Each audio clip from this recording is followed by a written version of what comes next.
Headlines के बाद एक नजर उन खबरों पर जो सुर्खियों में रही और जिन पर हमारी खास नजर रहेगी। प्रदेश में कोरोना से जंग को लेकर सीएम ने एम्स के कोरोना वॉरियर्स के साथ खास मंथन किया, तो दिखाएंगे कि आखिर किस तस्वीर के सामने आने पर सियासत गर्मा गई। वहीं अन्नदाता आकाश की ओर क्यों टकटकी लगाए बैठे हैं, तो कोरोना काल में जेल में बंद भाइयों की कलाई पर बहनें घर बैठे कैसे बांधेंगी राखी। वहीं हज हाउस की सौगात पर मुस्लिम भाइयों को क्या फायदा होगा, तो दिखाएंगे लॉकडाउन का रक्षा सूत्र।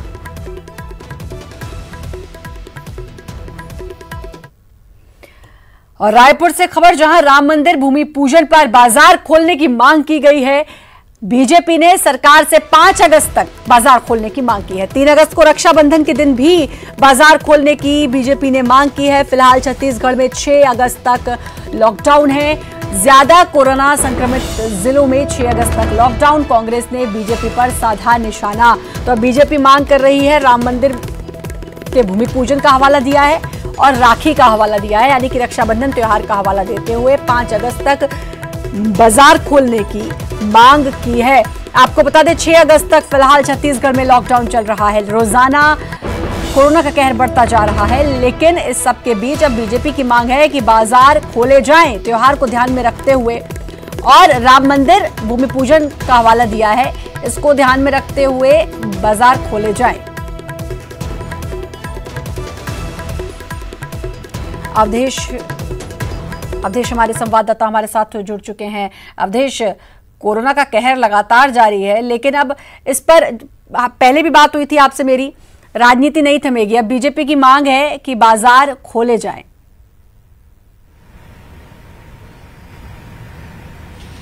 देखिए, राजनीति थम जाए तो लोकतंत्र की खूबसूरती समाप्त हो जाएगी। लोकतंत्र की खूबसूरती इसी से है कि मुद्दा चाहे कोई भी हो, संक्रमण चाहे कितना भी बड़ा हो, राजनीति चरम पे होनी चाहिए। जिस तरह से लॉकडाउन छत्तीसगढ़ में लगाया गया 6 अगस्त तक, बाकायदा मंत्रियों की बैठक हुई मुख्यमंत्री की अध्यक्षता में। उसके बाद यह निर्णय लिया गया कि 6 अगस्त तक जहां जहां पे संक्रमण ज्यादा है, जहां जहां नए मरीजों की संख्या ज्यादा है, वहां पे लॉकडाउन को बढ़ा के 6 अगस्त तक कर दिया जाए। और उसके बाद जिला कलेक्टरों ने लॉकडाउन की जो तारीख थी वो 6 अगस्त तक बढ़ा दी। लेकिन त्योहारी सीजन में लोगों की मांग पे जिला प्रशासन ने राज्य सरकार की अनुमति से लॉकडाउन में छूट दी। सवेरे 6 बजे से लेकर 10 बजे तक 4 दिनों तक दुकान खोलने की अनुमति दी, जिसका समय सीमा आज समाप्त हुआ। आज 1 अगस्त तक दुकानें खुली। लेकिन बीजेपी ने आज शाम ये मांग की है कि 3 तारीख को रक्षाबंधन और 5 तारीख को अयोध्या में जो भूमि पूजन राम मंदिर का होना है, ऐसे में लोग अपने घरों में भी विशेष पूजा अनुष्ठान करेंगे, तो वो कहां से सामान खरीदेंगे, इस बात की चिंता जताते हुए बीजेपी की ओर से बीजेपी के प्रवक्ता संजय श्रीवास्तव ने मांग की है कि 5 तारीख तक बाजार खोलने की अनुमति दी जाए। उस पर कांग्रेस ने पलटवार किया है कि कोरोना के संक्रमण काल में भी बीजेपी को इस तरह की राजनीति शोभा नहीं देती, क्योंकि एक और छत्तीसगढ़ नहीं पूरे विश्व में कोरोना के नए मरीजों का जो आतंक है या संक्रमण है वो लगातार बढ़ते जा रहे। तमाम व्यवस्थाओं पे सवालिया निशान लग रहे हैं और ऐसे में संक्रमण के इस काल में राम मंदिर के भूमि पूजन के नाम पे राजनीति ये बर्दाश्त नहीं होगा। लेकिन श्रद्धा घूम फिर के बात एक ही है कि आखिर कुछ भी हो, मुद्दा चाहे जो भी हो, राजनीति अपने चरम पे होगी, राजनीतिक बयानबाजियां तेज होंगी। और शायद यही वजह है कि आज राजनीति के चलते संक्रमण का जो दर है वो काफी बढ़ा हुआ है, क्योंकि बार बार बीजेपी की ओर से आरोप लगाया जाता है कि बड़े लोग चिन्हांकित करके कहा जाता है कि बड़े लोग ही नियमों को दरकिनार करते हुए कई तरह के आयोजन कर रहे हैं। तो ऐसे में संक्रमण कैसे थमेगा, ये बड़ा सवाल है। तो कहीं ना कहीं कुल मिला के यही है कि राजनीति एक तरफ बीजेपी कह रही है कि बड़े लोग आयोजन कर रहे हैं, ऐसे संक्रमण फैल रहा है, वहीं दूसरी तरफ एक बाजार खोलने की मांग एक तरीके से कोरोना को और दावत देना जैसा हो जाएगा। ये बहुत भली बातें जानती है, लेकिन सही कहा आपने कि बिन राजनीति सब सून, और इसीलिए मुद्दे ढूंढे जाते हैं। कोरोना क्या, उससे बड़ा भी अगर कोई संक्रमण आ जाए तब भी राजनीति नहीं रुकेगी, यही लगता है। बहुत बहुत शुक्रिया आपका अवधेश तमाम जानकारी देने के लिए। पार्टी पूछना चाहती है, क्या आज से लेकर 5 तारीख तक उत्तर प्रदेश के मुख्यमंत्री योगी आदित्यनाथ ने लॉकडाउन खोला है? क्या भारतीय जनता पार्टी शासित अन्य प्रदेशों में लॉकडाउन को खोला गया है? क्या लॉकडाउन को शिथिल करने के लिए अयोध्या के भूमि पूजन तक, राम मंदिर के भूमि पूजन तक, क्या लॉकडाउन को शिथिल करने के लिए माननीय प्रधानमंत्री नरेंद्र मोदी जी ने किसी भी प्रकार का गजट नोटिफिकेशन जारी किया है? इन तमाम बातों का भी जवाब भारतीय जनता पार्टी को देना चाहिए। और छत्तीसगढ़ में लगातार बढ़ते कोरोना संक्रमण के मद्देनजर सीएम भूपेश बघेल ने प्रदेश के डॉक्टर्स से वीडियो कॉन्फ्रेंसिंग के जरिए बातचीत की। कोरोना संक्रमण के बीच मरीजों की अच्छी देखभाल करने और उनकी इलाज के लिए सभी डॉक्टर्स की उन्होंने तारीफ की। इतना ही नहीं, सीएम भूपेश बघेल ने डॉक्टर्स से मरीजों के होम आइसोलेशन पर भी बातचीत की और होम आइसोलेशन को किस तरह से कारगर करना है, इसके लिए डॉक्टर से उपायों के बारे में जानकारी ली। संकट से जूझ भी रहे हैं और इसके लिए पूरी दुनिया में आपकी प्रशंसा हो रही है और मैं भी प्रशंसा करता हूं कि खासकर छत्तीसगढ़ में जिस प्रकार से हमारी मेडिकल टीम ने जो काम किया है वो उदाहरण है दूसरे प्रदेश या दुनिया के दूसरे देशों के लिए। तो मैं यहाँ के पूरे मेडिकल टीम को बधाई देता हूँ, शुभकामना देता हूँ। और रायपुर से खबर, जहां 31 अगस्त तक लॉकडाउन की खबर महज अफवाह है। राज्य में 31 अगस्त तक लॉकडाउन की खबर अफवाह है। 6 अगस्त तक ही लॉकडाउन बढ़ाया गया है। अफवाह फैली हुई है कि 31 अगस्त तक लॉकडाउन है, ये अफवाह है। बार बार आपको हम बता रहे हैं 31 अगस्त तक लॉकडाउन की खबर एक अफवाह है। 6 अगस्त तक लॉकडाउन लगाया गया है राज्य में। सामान्य प्रशासन विभाग ने ये स्पष्टीकरण दिया है। सोशल मीडिया में लॉकडाउन को लेकर खबरें वायरल हो रही थी और इसके बाद ही, क्योंकि लोग पैनिक ना हो, लोग परेशान ना हो, इसलिए अब ये नोटिफिकेशन भी जारी किया है, ये स्पष्टीकरण भी माफ कीजिएगा जारी किया है सामान्य प्रशासन विभाग ने और साफ किया है कि 31 अगस्त तक लॉकडाउन की खबर छत्तीसगढ़ में ये एक अफवाह है। छत्तीसगढ़ में अंबिकापुर और जशपुर से स्वास्थ्य व्यवस्था की बदहाल तस्वीरें सामने आने के बाद अब फिर से आरोप प्रत्यारोप का दौर शुरू हो गया है। 3 तस्वीरें आप देख सकते हैं जिसमें मरीजों और प्रसूताओं को किस हालात से गुजरना पड़ता है। इन इलाकों में आज तक स्वास्थ्य सुविधाएं नहीं पहुंच पाई हैं, कहीं सड़क नहीं है तो कहीं पुल के अभाव में आज तक ऐसी तस्वीरें सामने आ रही हैं। वहीं बीजेपी और कांग्रेस इस पर एक दूसरे पर आरोप प्रत्यारोप लगाने में अब जुट गए हैं। अंबिकापुर के मैनपाट क्षेत्र में एक महिला को प्रसव के लिए 3 किलोमीटर झलगी में ढोके ले गए हैं, तब उसको स्वास्थ्य केंद्र पहुंचाए हैं।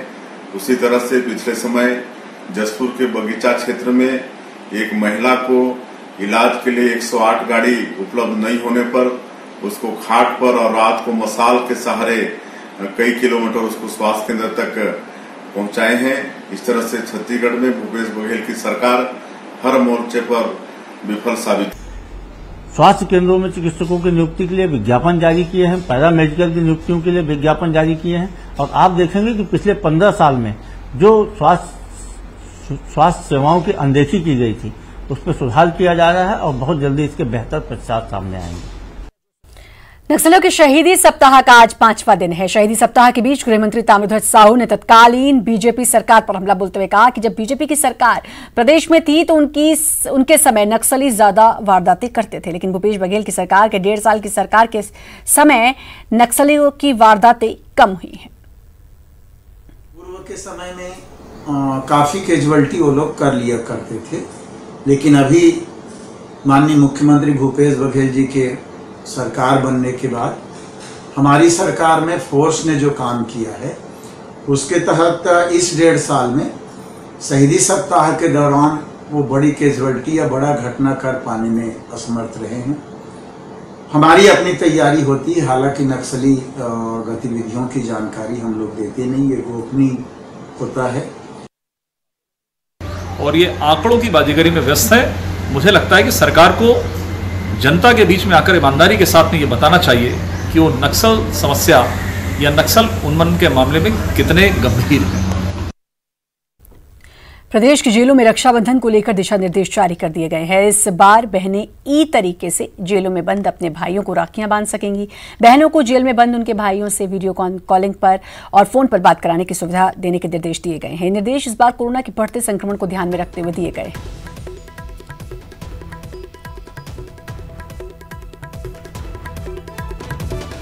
अगर कोई बहन राखी पोस्टल से या किसी माध्यम से वहाँ भेज रहे हैं या भेजेंगे तो उनको सैनिटाइज करके अंदर उनके भाइयों तक भेज दिया जाएगा। दूसरी बात, इस अवसर पर वीडियो कॉलिंग सिस्टम से या मोबाइल से कोई बहन अपन भाई से बात करना चाहे तो बात करा दी जाएगी। ये व्यवस्था की गई है। लेकिन मिलने का और राखी का उसको बंद कर दिया गया है। पहला, भावनात्मक बातों से अलग हटके पहली जरूरी है भाई का और बहन का दोनों का जीवन।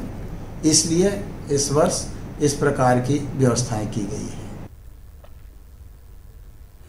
रायपुर नगरीय प्रशासन मंत्री के निवास पहुंचे बीजेपी पार्षद दल। नगरीय प्रशासन मंत्री शिव डहरिया के निवास पहुंचे हैं। पार्षद दल निगम अधिकारियों के खिलाफ शिकायत लेकर पहुंचे हैं। महापौर के नाम पर अधिकारियों द्वारा पैसे मांगने का आरोप है। बीजेपी पार्षदों ने लगाए निगम अधिकारियों पर भ्रष्टाचार के आरोप। सफाई ठेकेदारों से वर्क ऑर्डर के बदले पैसे मांगने का आरोप लगाया है और इन्हीं आरोपों को लेकर अब नगरीय प्रशासन मंत्री के निवास पहुंचे हैं।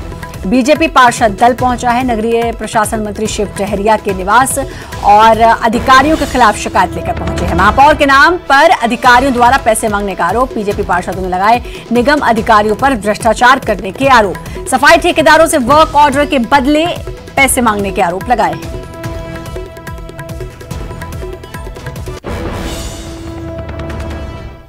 मंत्री से आग्रह कर रहे थे कि जो 3500 प्लेसमेंट कर्मचारियों का टेंडर नगर निगम ने किया, उसकी आप स्वीकृति यदि दे देते तो सारे पार्षदों को राहत मिलेगी। सारे पार्षद के साथ साथ शहर की जनता भी आपको धन्यवाद देगी कि उनको अच्छी सफाई व्यवस्था मिले, जिसमें माननीय मंत्री जी ने अपनी सहमति व्यक्त की। उन्होंने कहा कि मैं बहुत जल्द इस विषय पर सहमति प्रदान करवा दूंगा। कुरुद जनपद अध्यक्ष शारदा साहू का निर्वाचन रद्द कर दिया गया है। दरअसल चुनाव में खड़ी दूसरी प्रत्याशी योगेश्वरी साहू नामांकन रद्द होने से चुनाव नहीं लड़ पाई थी। योगेश्वरी साहू ने जिला निर्वाचन में शारदा साहू और रिटर्निंग अधिकारी के खिलाफ प्रकरण दर्ज करवाया था। पीड़ित पक्ष अगर ऊपर के न्यायालय में अपील नहीं करता तो आगामी 6 माह में दोबारा चुनाव करके फिर से प्रत्याशी चुना जाएगा। मामला लगा तो मैंने आदेश पारित कर दिया। यदि पीड़ित पक्षकार को लगता है कि और किसी तो अन्य न्यायालय से अगर उनको कोई वो चाहिए छत्तीसगढ़ के किसानों को अब अपनी फसलों की चिंता सताने लगी है। बीते साल की तुलना में इस साल जुलाई महीने में 28% कम बारिश हुई। यही कारण है कि किसानों की परेशानी बढ़ गई और फसलों के खराब होने की चिंता सता रही है। लहलहाती फसल सूखने की कगार पर है। खेतों में दरारें पड़ गई हैं। इस साल पिछले साल की तुलना में जून महीने में जहां 36% ज्यादा बारिश हुई, वहीं जुलाई महीने में 28% कम बारिश हुई, जबकि बीते साल औसत बारिश से महज 2% ही कम बारिश हुई थी।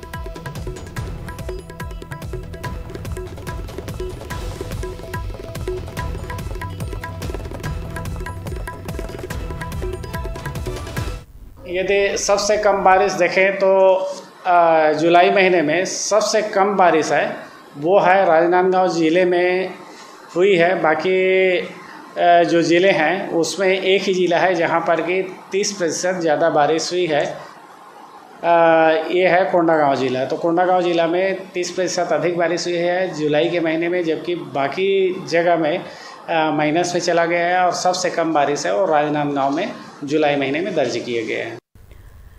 गरियाबंद के राज्य में दिन दहाड़े बदमाशों ने 6 लाख की लूट की वारदात को अंजाम दिया। घर में सामान देने के बहाने 2 नकाबपोश बदमाश घुस आए और एक बच्ची की गर्दन पर हसिया रखकर नकदी और जेवर लेकर फरार हो गए। पुलिस सीसीटीवी फुटेज के आधार पर आरोपियों की तलाश कर रही है। ऐसा करके वो अंदर गया, सामान जो बैग रखा था कार्टून में, और वहाँ पर से वो बच्ची को टंगिया मतलब हसिया में रख लिया ऐसा, और रखने के बाद वो कहाँ पर लाकर है, कितना पैसा रकम है वो निकाल के दे दो करके दबाव बनाया और वहाँ पर लेके जाके करीब 5 लाख रुपये बता रहे हैं और नकदी और कुछ सोना चांदी बता रहे हैं। सोना। वक्त एक छोटे से ब्रेक का है, जल्द हाजिर। ब्रेक के बाद एक बार फिर से आपका स्वागत है। कांग्रेस में इन दिनों कुछ युवा नेताओं और पुराने कांग्रेसी नेताओं के बीच ट्विटर वॉर चल रहा है, जिसमें दोनों एक दूसरे को अपनी अहमियत बता रहे हैं। दरअसल कुछ दिनों पहले ही कांग्रेस अध्यक्ष सोनिया गांधी द्वारा पिछले दिनों राज्यसभा सांसदों की बुलाई गई बैठक में सांसद राजीव सातव ने यूपीए 2 सरकार में मंत्री रहे कई वरिष्ठ नेताओं को पार्टी की इस हालत का जिम्मेदार ठहराया था। बैठक में 2 दिन बाद शनिवार को यूपीए सरकार में मंत्री रह चुके मनीष तिवारी ने ट्वीट कर इशारों में राजीव सातव को जवाब दिया। राजीव सातव को जवाब देते हुए मनीष ने इशारों में लिखा कि बीजेपी 2004 से 14 के बीच सत्ता से बाहर थी। एक बार भी उन्होंने कभी वाजपेयी या उनकी सरकार को पार्टी की स्थिति के लिए जिम्मेदार नहीं ठहराया। उन्होंने आगे लिखा कि कांग्रेस में दुर्भाग्य से कुछ बीमार लोगों ने डॉक्टर मनमोहन सिंह से लड़ना शुरू कर दिया। एनडीए ने बीजेपी से लड़ने के बजाय पूर्व की यूपीए सरकार से लड़ना शुरू कर दिया है। अभी जब साथ मिलकर चलने का वक्त है तो विभाजन जैसी सोच पाल रही है। रंजीता हमारी संवाददाता दिल्ली से हमारे साथ जुड़ चुकी हैं। रंजीता, अंतर्कलह बार बार सामने आती है कांग्रेस की, एक बार फिर सामने आई। देखिए, निश्चित तौर पर श्रद्धा, जिस तरह के ट्वीट किए जा रहे हैं वरिष्ठ नेताओं की तरफ से, राजीव सातव की तरफ से भी वार किया जा रहा है, इससे साफ है कि दोनों ही पीढ़ियों के बीच जो क्लैश रहे हैं, जो दुराव रहा है, वो अब सोशल मीडिया पर और पब्लिक डोमेन पर भी नजर आ रहा है। न सिर्फ मनीष तिवारी बल्कि यूपीए के वक्त के जितने भी मंत्री रहे हैं, चाहे हम शशि थरूर की बात करें, आनंद शर्मा की बात करें या फिर मिलिंद देवरा, सबने एक एक का ट्वीट किया है और उन्होंने साफ तौर पर यूपीए की उपलब्धियां रही है सरकार की, उसको गिनाया है और साथ ही ये भी कहा है कि जब सवाल यूपीए के वक्त के मंत्रियों पर उठता है तो कहीं न कहीं सवाल मनमोहन सिंह पर उठ रहा है। और उस समय क्योंकि यूपीए चेयरपर्सन सोनिया गांधी की कांग्रेस के कार्यकारी अध्यक्ष जो है वो राहुल गांधी। चलिए, अब देखना होगा कि जब ये अंतर्कलह खुले तौर पर सामने आ रही है, सोशल मीडिया में इसके बारे में बात हो रही है, तो अब आगे क्या कुछ कांग्रेस अध्यक्ष अभी कदम उठाती है। बहुत बहुत शुक्रिया आपका रंजिता जुड़ने के लिए। पीएम के ड्रीम प्रोजेक्ट पर शिवराज सरकार का अमल, आत्मनिर्भर योजना का ड्राफ्ट तैयार होगा। 15 दिन में 3 साल का आत्मनिर्भर रोड मैप तय बनेगा। राज्य सरकार ने 4 सीनियर आईएएस अफसर को यह जिम्मेदारी सौंपी है। 15 अगस्त तक ये रोड मैप तैयार करने के निर्देश। सुशासन, अर्थव्यवस्था, रोजगार, स्वास्थ्य और शिक्षा के क्षेत्र में आत्मनिर्भर बनने का प्लान बनेगा। प्रमुख सचिव मोहम्मद सुलेमान को स्वास्थ्य, शिक्षा प्रमुख सचिव श्रम राजेश राजारा को अर्थव्यवस्था रोजगार, एसीएस आईसीपी केसरी को इंफ्रास्ट्रक्चर डेवलपमेंट और एसीएस एसएन मिश्रा को सुशासन का रोड मैप बनाने की जिम्मेदारी सौंपी गई है। 20 साल के लंबे इंतजार के बाद नया रायपुर में हज हाउस बनाने की शुरुआत हो गई। ईद उल अजहा के मौके पर सीएम भूपेश बघेल ने वीडियो कॉन्फ्रेंसिंग के जरिए शिलान्यास किया। 3 एकड़ जमीन पर 26 करोड़ की लागत से सर्व सुविधा युक्त हज हाउस का निर्माण किया जाएगा। शिलान्यास के मौके पर पर्यावरण मंत्री मोहम्मद अकबर, हज कमेटी के सदस्य सहित कई अन्य नेता कार्यकर्ता मौजूद रहे। बिलासपुर के कोटा ब्लॉक के कोटा सागर दुर्ग मंदिर में दुर्लभ ब्रह्म कमल फूल पिछले 2 दिनों से रात में खिल रहा है। नगर सहित क्षेत्र के लोग दुर्लभ ब्रह्म कमल फूल देखने के लिए लगातार पहुंच रहे हैं। बताया जा रहा है कि ब्रह्म कमल फूल हिमालय की वादियों से होता है और सिर्फ रात में ही खिलता है और सुबह होते ही फूल अपने आप बंद हो जाता है। अपनी विशेषताओं की वजह से ये दुनिया भर में लोकप्रिय है। ये एकमात्र ऐसा फूल है जिसकी पूजा की जाती है। इसमें खुद देवताओं का वास रहता है। भगवान ब्रह्मा के नाम पर इस फूल का नाम पड़ा था। और इसी के साथ फिलहाल इस बुलेटिन में इतना ही। बाकी खबरों के लिए लगातार बने रहिए न्यूज़ 18 मध्य प्रदेश छत्तीसगढ़ के साथ। आगे देखिए, जवाब तो देना होगा।